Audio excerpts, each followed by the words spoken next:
Good morning, children. Today we are going to do the next part of the Unit 5 of SST, Glimpses of Indian History, which is on page number 119. This tells about the ancient India, which is from 3000 BC and to 2500 BC, and it goes on continuously. Children, just follow the sentences whichever I tell. Okay, farmers settled in the Indus Valley. Okay, in the prehistory tells that in Indus Valley civilization was formed with the, and that was the beginning of the new civilization. Okay, here what happens in ancient India, farmers settled in the Indus Valley. As I told you, as we discussed also, in the Indus Valley farming started. The first cities of the Indus Valley were developed. These were discovered, when were these discovered? In 1921 by the team of archaeologists. The first big cities were the Harappa and Mohenjo-daro, which is presently in Pakistan. But before independence, Pakistan was with India. Okay, apart from Harappa and Mohenjo-daro, which were the large cities, that means Harappa, Mohenjo-daro were the bigger cities, and many other small cities also came, called as the Ropar, Kalibangan and the Lothal were some of the important small cities compared to Harappa and Mohenjo-daro. Keeping the area it covered in mind, historians believe that this was the largest of the three civilizations, even though Mesopotamian, Egyptian existed before the Indus Valley civilization. So these were the three important early civilization: Mesopotamia, Egyptian civilization and the Indus Valley civilization. Agriculture was the primary occupation, as the river Indus and its tributaries made the land very fertile. Wheat was the primary crop. However, some earliest known traces of cotton have also been found. People also domesticated animals, especially dogs and cattle. This paragraph tells us that Indus Valley civilization was located near the Indus, river Indus. So it is named as Indus Valley civilization, and its tributaries, the river tributaries nearby. Because of this, because it was situated near the water, they had a good cultivation of wheat, and also cotton was there during that time. They domesticated animals like dogs and cattle, which were the early domesticated animals. Dogs and cattle were reared by the Indus Valley people. Okay, the Indus Valley was not rich in mineral, as the plains were alluvial, and we all know that alluvial soil is not that fertile for the irrigation. The people were skilled craftsmen. They imported gold, silver, copper, semi-precious stones, etc. from the present-day Afghanistan, Iran and other parts of India, including Rajasthan and South India. Children, the Indus Valley people were good craftsmen. They were good in all type of crafts work. That means like carpentry. It might be, the goldsmith work, it may be the weaving work. All these comes under the craftsmanship. Okay, they also imported, that means they took gold from silver, copper and precious stones, etc., from which all present day they are named as Afghanistan, Iran, okay, and other places of India, like other states of India like Rajasthan and in the South India. The most unique artifacts of the Indus Valley civilization are their seals. Children, see such beautiful seals they made, just as we have like a school seals. During Indus Valley civilization also people had seals which were made up of, which showed different animals, and it also shows here they carried the figures of animals like elephants, tigers, rhinoceros and the antelope. Some of them even had the human forms too. Okay, children, the Indus Valley people were also literate, because the script is visible on the poetry vessels and their seals, but no one has been able to read it, as their script has not yet been understood. The picture here tells that they were literate. This was some code of language which they used, but presently we are not able to decode what it all means. But this picture definitely tells that these people were literate. Literate is nothing but they were educated. Okay, 2500 BC to 1800 BC. What happened? The Indus Valley thrives. Okay, 1800 BC. Around this time, the Indus Valley civilization began to collapse. No historian has been able to understand why this happened, but the decline of the Indus Valley civilization coincided with the entry of the Aryan tribes into the India. See, children, whichever starts has to end. In the same way, Indus Valley civilization also started, and it also has to come to an end. When did it come to an end is not perfectly known, but it is coincided that we may tell that with the arise of the Aryan tribes into India, the Indus Valley civilization slowly started coming to an end. They came from Central Asia and entered into India from the northwest. What did they do?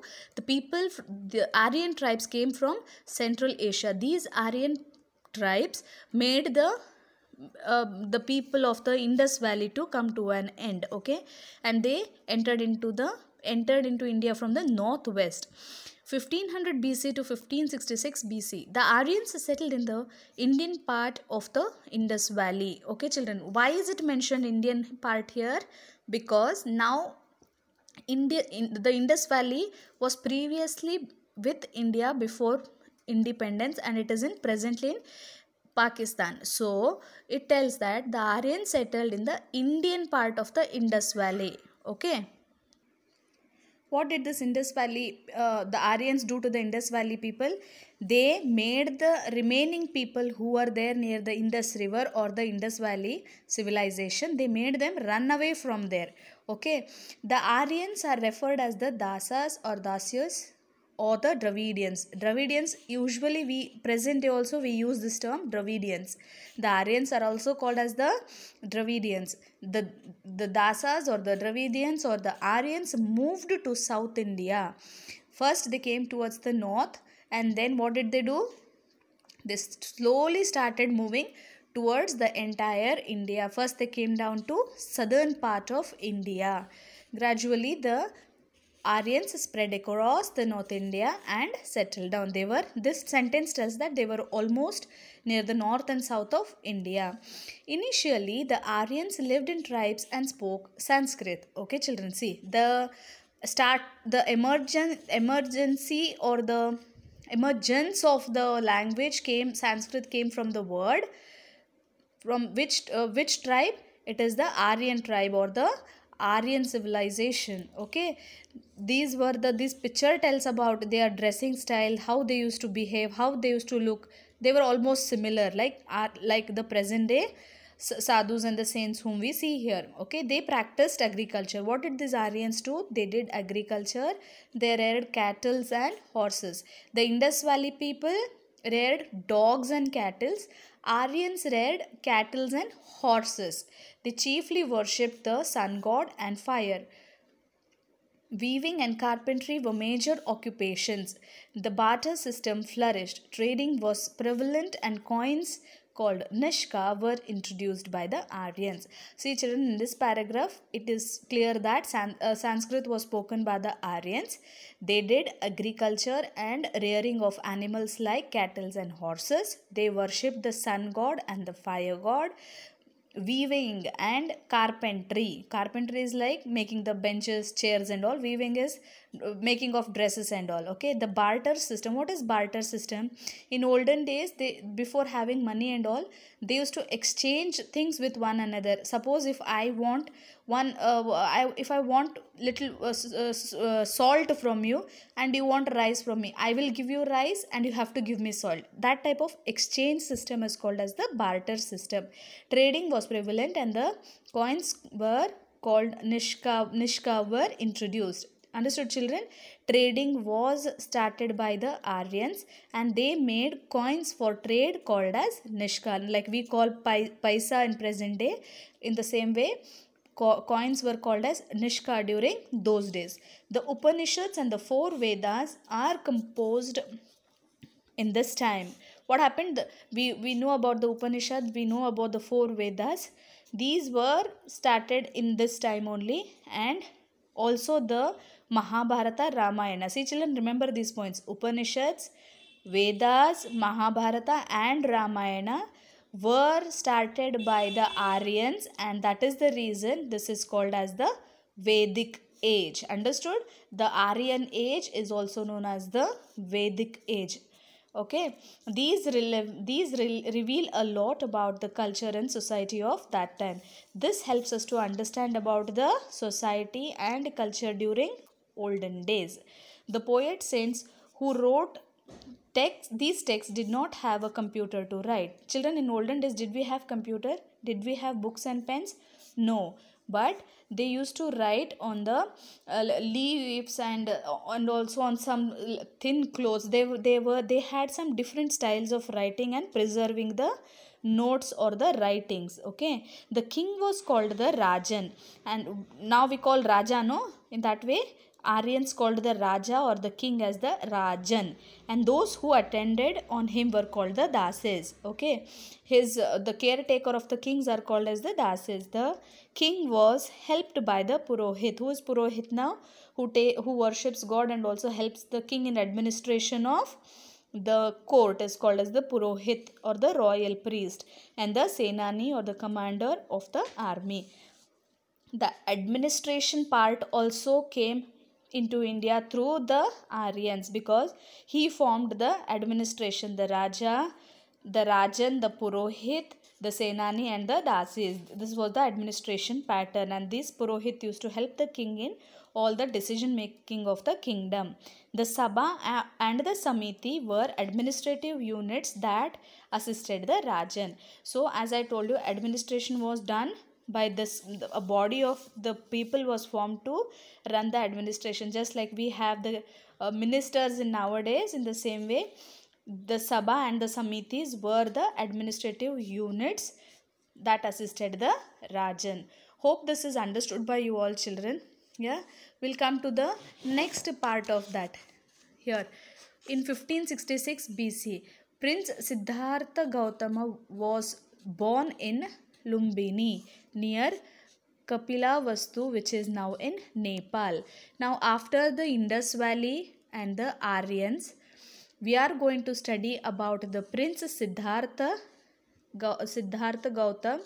He was born, where was he born? Where was Siddhartha or the Gautam Buddha born? He was born in Lumbini near Kapilavastu, which is presently in Nepal. So Siddhartha Gautam was born in Nepal. Okay, 527 BC, Prince Siddhartha Gautam attained enlightenment and became the Buddha. Okay, he was first a prince. Later, after a lot of meditation, he felt that he should go into divinity or go into meditation, and he felt like nothing is there in princeship, so he became a saint and he was called as the Buddha. This was the beginning of Buddhism as a religion. Okay, first religion started as the Buddhism. Who was the founder of Buddhism? Prince Siddhartha Gautam or the Gautam Buddha. Okay, Siddhartha Gautama later became as Gautam Buddha.